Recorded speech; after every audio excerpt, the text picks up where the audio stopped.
नमस्कार, मैं पप्पू कुमार यादव, सहायक प्राध्यापक संस्कृत, महिला कॉलेज चाईबासा, कोल्हान विश्वविद्यालय, झारखंड। आज हम लोग मेघदूत काव्य के पूर्व मेघ के 26वें श्लोक को पढ़ेंगे। यह पाठ्यक्रम में स्नातक संस्कृत प्रतिष्ठा के तृतीय समसत्र के CC 5 के रूप में यानी पंचम पत्र के रूप में रखा गया है। इसमें हम लोग 25 श्लोक तक पढ़ चुके हैं। आज 26वें श्लोक को हम लोग पढ़ने जा रहे हैं। इससे पूर्व हम लोग देखे हैं कि 25वें श्लोक तक मेघ दशार्ण प्रदेश की राजधानी विदिशा पहुंच चुका है। वहां से उस विदिशा से बहने वाली वेत्रवती नदी के जल को पीकर और आगे नीचे नाम के पर्वत पर विश्राम करता है।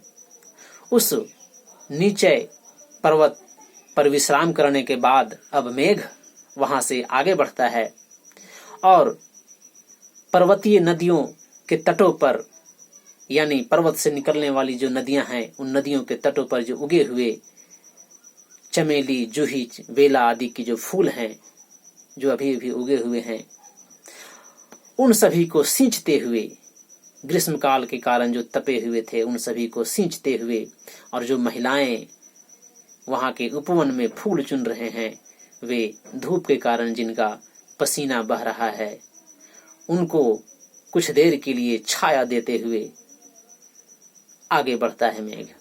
इसी का वर्णन इस श्लोक में किया गया है। आइए पहले हम लोग उस श्लोक को पढ़ते हैं, 26वें श्लोक को, फिर हम लोग आगे शब्दार्थ को जानते हुए और इसके इस श्लोक के भाव को, अर्थ को हम लोग समझेंगे। विश्रान्तः सन् व्रजवननदी तीरजातानि सिञ्चन् उद्यानानां नवजलकणैर्यूथिकाजालकानि गण्डस्वेदापनयनरुजा क्लान्तकर्णोत्पलानाम् छायादानाच्छनपरिचितः पुष्पलाविमुखाणाम्। इस श्लोक में प्रथम पंक्ति में जो शब्द हैं वननदी तीर जातानि, यहाँ कहीं कहीं पाठभेद मिलता है और लिखा हुआ मिलता है नगनदी तीरजानाम निसिंचन। इस जगह पे वन नदी तीर जातानी सिंचन, यहाँ पर मिलता है नग नदी तीर जा नाम, नग नदी तीर जा नाम निसिंचन, यानी वन नदी तीर जातानी के जगह मिलता है वो नग नदी तीर जा नाम, और सिंचन के जगह मिलता है निसिंचन। तो अगर उसके अनुसार से पढ़ेंगे तो विश्रान्तः सन् व्रजनगनदी तीरजानां निसिञ्चन् उद्यानानां नवजलकणैर्यूथिकाजालकानि गण्डस्वेदापनयनरुजा क्लान्तकर्णोत्पलानाम् छायादानाच्छनपरिचितः पुष्पलाविमुखाणाम्। इसमें मुख्य रूप से दो ही बातें वर्णन हैं। पहला कि वह मेघ उस नीचे पर्वत से निकलने वाली छोटी छोटी नदियों के किनारों पर उगे हुए जो पौधे हैं, जो चमेली आदि के जो फूल हैं जो अभी उगे हुए हैं, छोटे छोटे हैं, जो ग्रीष्म काल के कारण थोड़े जल की कमी के कारण मुरझाए हुए हैं, उनको सींचते हुए, सिंचन करते हुए, और उन महिलाओं को जो फूल चुन रहे हैं, जो धूप के कारण जिनके कानों की कमल, जो अपने कमल फूल को धारण किए हुए कर्णों में जिनका कर्ण कमल मुरझा गया है, उन महिलाओं को कुछ आर्द्रता देते हुए यानी कुछ छांव देते हुए, हल्की बारिश की छींटें देते हुए, ठंडक देते हुए, और मेघ आगे जाता है। इसी का वर्णन इस श्लोक में किया गया है। पहले हम लोग आइए शब्दों को देख लेते हैं, उसके बाद पूरे भाव को समझेंगे। विश्रांतः, विश्रांतः वि उपसर्ग है और इसमें त प्रत्यय लगा हुआ है। वि उपसर्ग श्रम धातु, त प्रत्यय लगा। विश्रांतः यानी जो विश्राम कर लिया है, यानी मेघ। नीचे नाम के पर्वत पे हम लोग 25वें श्लोक में देख चुके हैं, वो तो विश्राम कर चुका है।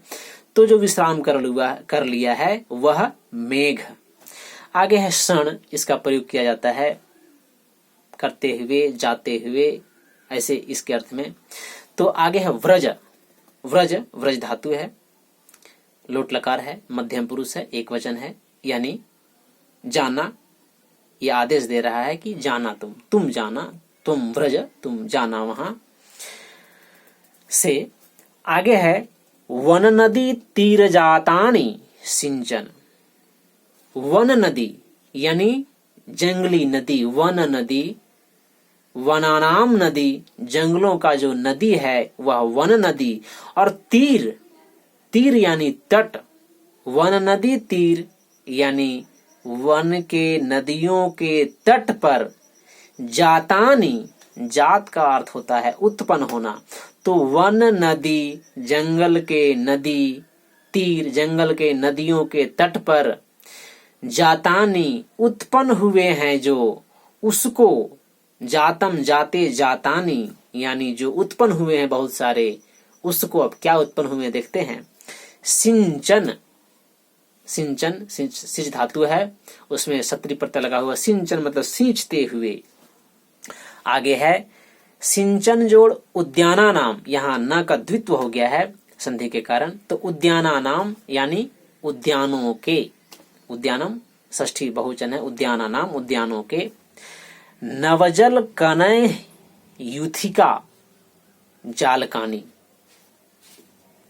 अब इसमें आगे है नवजल, मतलब नए नए जल, यानी मेघ के जो नए नए जल बूंद गिर रहे हैं, जल के कण गिर रहे हैं, उन जल कणों के द्वारा, यानी नवजल, नए जल। कणय, कण यानी बूंद, जल यानी जल, नव मतलब नए, यानी नए नए जल कणों के द्वारा, जल के बूंदों के द्वारा। तृतीय बहुवचन है, नवजल कणय, नए नए जल कणय, कण यानी बूंद, अर्थात नए जल के बूंदों के द्वारा, जल कणों के द्वारा, जल के द्वारा। यूथिका जालकानी, यूथिका का अर्थ होता है चमेली या जूही या बेला, तो एक मान लेते हैं चमेली ही। तो चमेली, यूथिका जालकानी। जालकम का अर्थ होता है कली, जो उसका फूल निकलता है, जो कली निकला हुआ है उसको। तो यहाँ यूथिका जालकानी, जालकम जाल के जालकानी, यूथिका जालकानी यानी चमेली के जो अभी कली निकले हुए हैं, उन कलियों को सिंचन, आगे बताया गया पीछे इसमें, सिंचन यानी सींचते हुए, इसका यह अर्थ हो गया। आगे है, यहाँ द्वितीय का बहुवचन है जालकानी। उसके बाद है गंड स्वेदा पनयन रुजा क्लांत करणोत्पलानाम, एक ही शब्द है इसमें। तो देखते हैं संधि कहाँ है, समास कहाँ है। गंड, गंड का अर्थ होता है गाल, इसका एक और शब्द होता है कपोल। कपोल का जो होता है अर्थ, वह सिर्फ ये भाग होता है, यानी एक गाल का जो एक भाग है वही। लेकिन गंड का जो अर्थ होता है वह ये कनपट्टी सहित, ललाट सहित पूरा जो चेहरा है वो पूरे को गंड स्थल कहते हैं। यानी ये कनपट्टी से युक्त जो गाल पूरा है ये गंड है, लेकिन सिर्फ ये आगे का जो गाल है उसको कहा जाए तो कपोल है। तो यहाँ प्रयोग किया गया है गंड। गंड स्वेदापनयन, गंड जोड़ स्वेद, स्वेद यानी पसीना। हम लोग जान चुके हैं स्वेद 5 प्रकार के, ये 4 प्रकार के जो होते हैं जीव, जरायुज, अंडज, स्वेदज, उद्भिज, उसमें से स्वेदज यानी स्वेद से उत्पन्न होने वाले। तो यहाँ स्वेद का अर्थ होता है पसीना।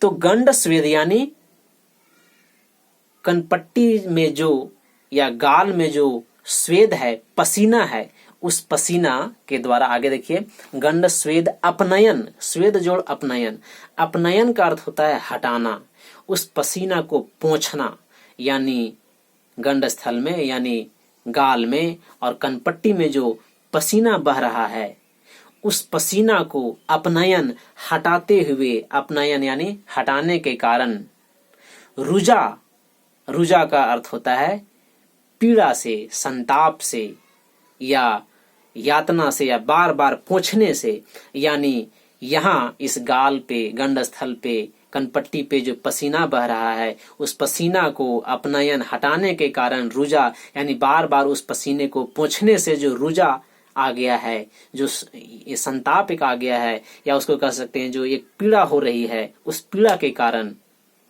आगे है रुजा क्लांत करणोत्पलानाम, क्लांत का अर्थ होता है मुरझाया हुआ, तो उस पसीने को पोंछने से, पोंछने के संताप से, बार बार उस पसीने को पोंछने के संताप से जो मुरझा गया है, वैसे उत्पला नाम, कर्णोत्पला नाम, कान के उत्पलों का, कर्णोत्पला नाम यानी कर्ण जोड़ उत्पला नाम, कर्ण यानी कान, उत्पल यानी कमल, तो कर्णों के जो कमल हैं, वैसे कमल जो उस प्रदेश में यानी गाल के प्रदेश में, गाल क्षेत्र में और कनपट्टी में पसीना बहने के कारण, बार बार उसको पोंछने के कारण जो कमल बार बार उसको, उस पोंछने के क्रम में उसमें संयोग होता है, सटता है, जिसके कारण से वह कमल मुरझा गया है, और वैसे मुरझाए हुए कर्ण कमलों के,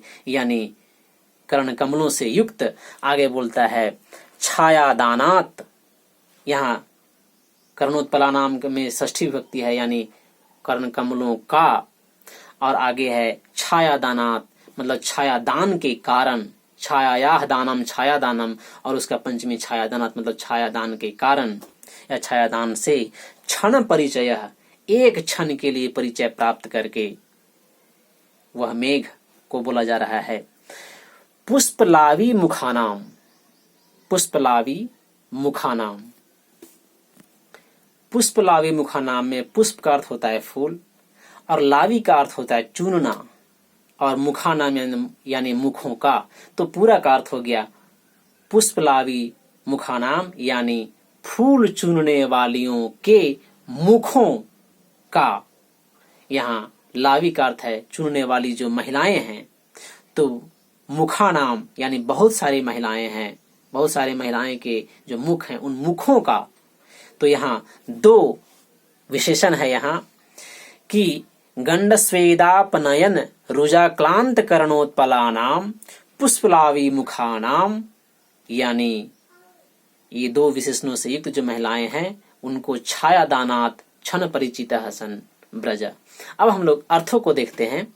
अर्थ में मुख्य रूप से कहा गया है कि हे मेघ, तुम विश्रांतः, तुम जो विश्राम कर लिया है वह तुम, व्रज जाना, रुकना मत वहां, क्योंकि तुमको अलकापुरी जाना है, और इसलिए बीच में रास्ते में कहीं भी किसी से भी बात करने पर तुम कहीं रुक मत जाना, उसमें उलझ मत जाना।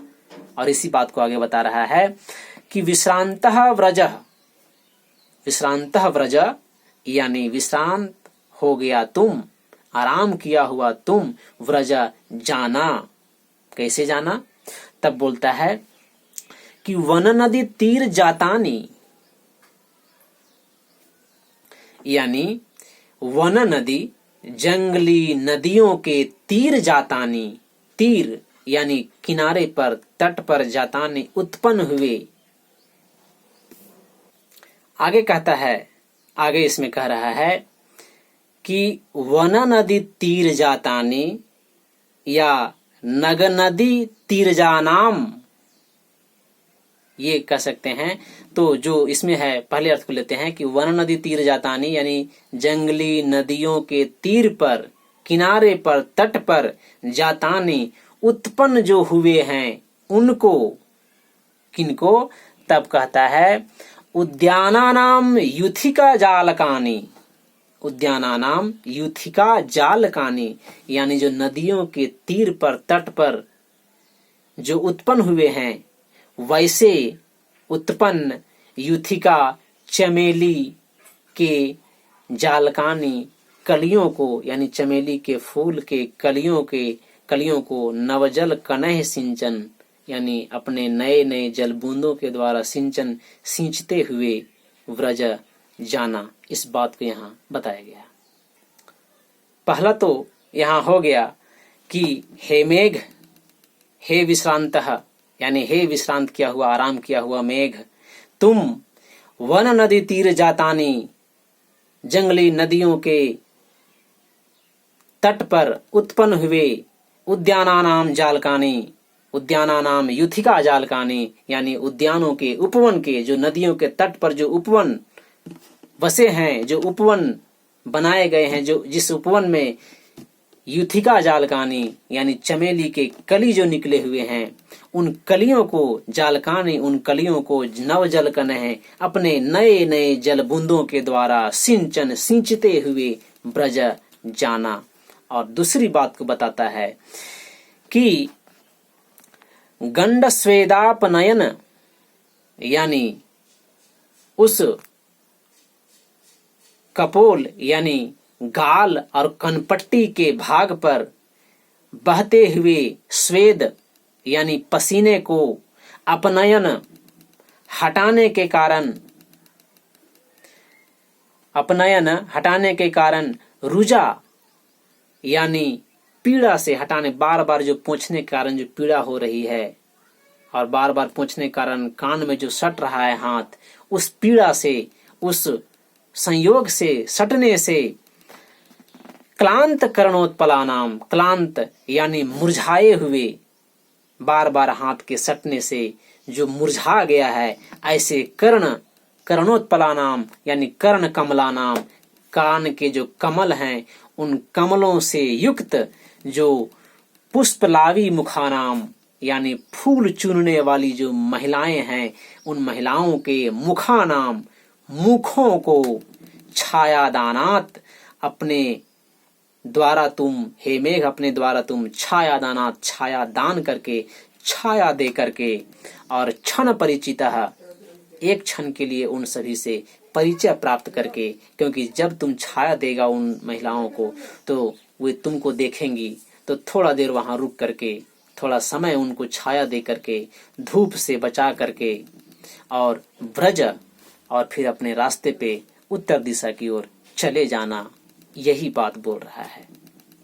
यानी पूर्ण रूप से इस श्लोक का दो अर्थ हुआ कि तुम उस नीचे पर्वत से निकलने वाली जो वन नदी है, जंगली नदी है, या कहें तो जो पर्वतीय नदी है, उन पर्वतीय नदी के तटों पर जो उपवन हैं, उन उपवनों में जो चमेली के पौधे हैं, चमेली के फूल हैं, उन चमेली के पौधों में जो नए नए कलियां निकली हुई हैं, उन कलियों को तुम सींचते हुए, और वैसे महिलाएं, जो महिलाएं फूल चुन रही हैं, और फूल चुनते हुए उनके अत्यधिक गर्मी के कारण, ग्रीष्म के कारण, धूप के कारण, जो उनके चेहरे पे गंड स्थल पर यानी कनपट्टी पर और गाल पे जो पसीना बह रहा है, उस पसीना को पोंछने के कारण जो उनका कर्ण कमल है,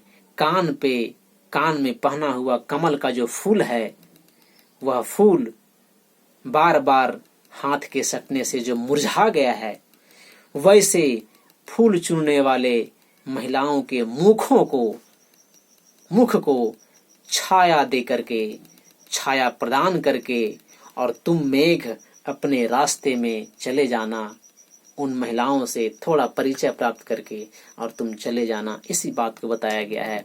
एक बार पूरे श्लोक को देख लेते हैं एक बार कि विश्रांता हे मेघ, विश्रांता मतलब विश्राम किया हुआ तुम, वन नदी तीर जातानी, जंगली नदियों के तट पर जो उत्पन्न हुए हैं, वैसे उत्पन्न उद्याना नाम यूथिका जालकानी, उपवन के उपवन में जो चमेली के फूल हैं, उन चमेली के युथिका जालकानी, चमेली के जो कलियां हैं, उन कलियों को नवजल कनह सिंचन, अपने नए नए जल बूंदों के द्वारा सींचते हुए, और गंड स्वेदापनयन, गंड यानी कपोल पर, कनपट्टी पर, गाल पर, स्वेद पसीने को अपनयन हटाने के कारण रुजा यानी जो संताप हो गया है, यानी बार बार छूने से जो पीड़ा हुई है, उसके द्वारा जो क्लांत, जो मुरझा गए हैं, ऐसे मुरझाए हुए कर्णोत्पलानाम यानी कान के जो कमल के फूल हैं,